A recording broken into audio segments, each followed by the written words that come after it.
tapi maksud saya gini loh, ayolah kita sadarkan diri dan sadari diri, keturunan siapapun harganya bukan di nasab, tapi harganya nilainya bukan di nasab, tapi di ketakwaan. Kok diarani bukan keturunan Nabi nesu, saya ragu ketakwaannya. Mohon maaf ya, mohon maaf. Diarani bukan keturunan Nabi nesu apa sih? Marah ya, marah kemudian mencak-mencak lalu provokasi, saya malah ragu. Ikilah kok ada apa ini? Orang ini ada apa? Yang semula sebelum saya tahu saya ini bukan ahli nasab tuh. Saya tidak ahli nasab, sehingga saya ya ikut-ikut aja jadi keturunan Nabi ya, saya tak hormati lebih daripada yang lain. Tapi ketika tahu begini, kemudian yang bersangkutan marah, harganya turun di bawah 50%. Gak patek energi di hadapan saya, di hati saya. Ini orang apa ini? Kalau dia tahu ajaran agama, kenapa mesti marah? Apa karena tidak dihormati lagi, tidak bisa cari?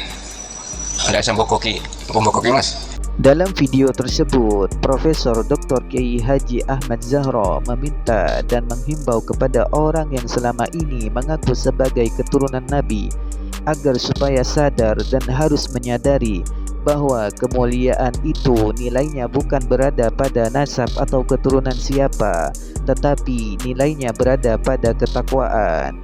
Dan Profesor Dr. Kiai Haji Ahmad Zahro sangat heran kepada orang yang dituduh bukan keturunan Nabi atau nasabnya palsu, dan orang tersebut meresponnya dengan marah-marah dan membuat provokasi, sehingga orang tersebut patut dipertanyakan ketakwaannya.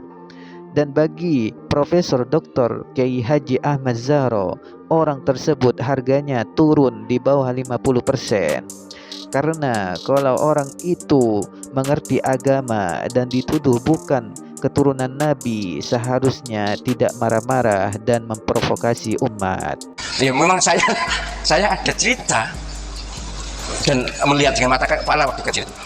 Mereka ini suka minta maksa, suka jual maksa. Maka di Madura kasus jelas istri suruh mencerai kemudian dinikahi. Alasannya supaya punya keturunan. Baik, aku gombal banget itu. Wes saya nggak usah panjang-panjang ya. Jadi intinya kalau panjenengan ketemu orang-orang yang ngaku keturunan Nabi, ya sudahlah, dihormati sebagai manusianya. Soal keturunan Nabi diragukan. Dan Profesor Dr. Kiai Haji Ahmad Zahro mengalami sendiri dan melihat dengan mata kepala sendiri bahwa orang-orang yang selama ini mengaku sebagai keturunan Nabi itu suka meminta dengan memaksa dan suka menjual dengan memaksa pembelinya.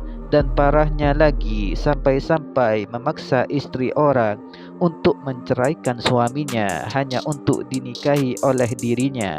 Alasannya hanya ingin mendapatkan keturunan yang baik. Dan Profesor Dr. Kiai Haji Ahmad Zahro menghimbau dan mengingatkan kepada umat muslim, kalau bertemu dengan orang-orang yang mengaku sebagai keturunan Nabi, hormati saja sebagai manusianya. Tetapi kalau soal mereka keturunan Nabi masih diragukan.